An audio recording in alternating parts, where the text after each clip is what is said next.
প্রিয় দর্শক আসসালামু আলাইকুম। আবারও আপনাদের মধ্যে নতুন একটা চায়না জাল দিয়ে মাছ ধরার ভিডিও নিয়ে চলে আসলো। আর আপনারা শুরু থেকে শেষ পর্যন্ত ভিডিওটা দেখবেন। আশা করি ভিডিওটা আপনাদের কাছে ভালো লাগবে। প্রথমেই কিন্তু সকাল সকাল আমি আর আমার চাচাতো ভাই আমরা দুইজনে যাচ্ছি জাল ছাড়তে। আর আমাদের এদিকে কিন্তু প্রচুর হারে বৃষ্টি হচ্ছে। আর এই বৃষ্টিটা হচ্ছে কিন্তু প্রায় 2 দিন ধরে। আর এই বৃষ্টির পানিতে কিন্তু সব পুকুর খাল বিল সবকিছু তলিয়ে গিয়েছে। আর এগুলো তলিয়ে যাওয়ার কারণে কিন্তু প্রচুর পরিমাণে মাছ হচ্ছে আমাদের এলাকায়। তাই আমরা এখন যাচ্ছি সেই জাল ছাড়তে। এখন দেখা যাক সেই চায়না জালে কি রকম মাছ পড়েছে। অবশেষে কিন্তু আমরা চলে এসেছি আমাদের ফেলে যাওয়া সেই চায়না জালের কাছে। আর এখানে এসে কিন্তু আমরা প্রথমেই জালের উপর দেওয়া কচুরি পানাটা সরাচ্ছি। আর এই কচুরি পানাটা এই জন্য দেওয়া হয় কারণ উপর দিয়ে যেন পানি না গড়ে এবং মাছ যেন না চলে যায়, এবং কি এই কচুরি পানা দেওয়ার কারণে কিন্তু জালটা একটু ভারী হয়ে থাকে, যাতে করে বেশি স্রোত হলেও জালটা উল্টিয়ে না যায়। আর এদিকে জাল ঝাড়ার জন্য কিন্তু জালের বাঁধনটা খোলা হচ্ছে। আর বাঁধন খোলার পরে জাল আলোক করার সাথে সাথে দেখা যায় প্রচুর পরিমাণ মাছ পড়েছে এবং সেই মাছগুলো অনেক লাফালাফি করছে।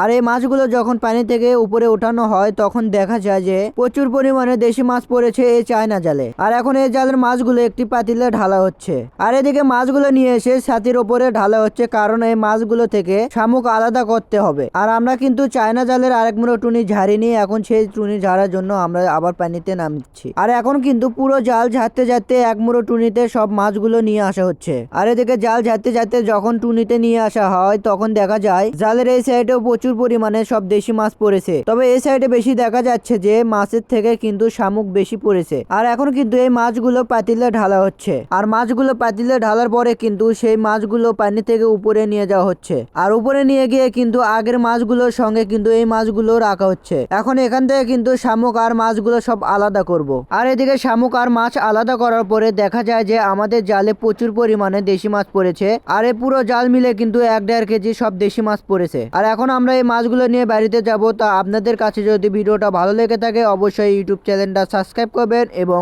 ফেসবুক পেজটাকে ফলো দিয়ে পাশে থাকবেন। ধন্যবাদ সবাইকে ভিডিওটা দেখার জন্য।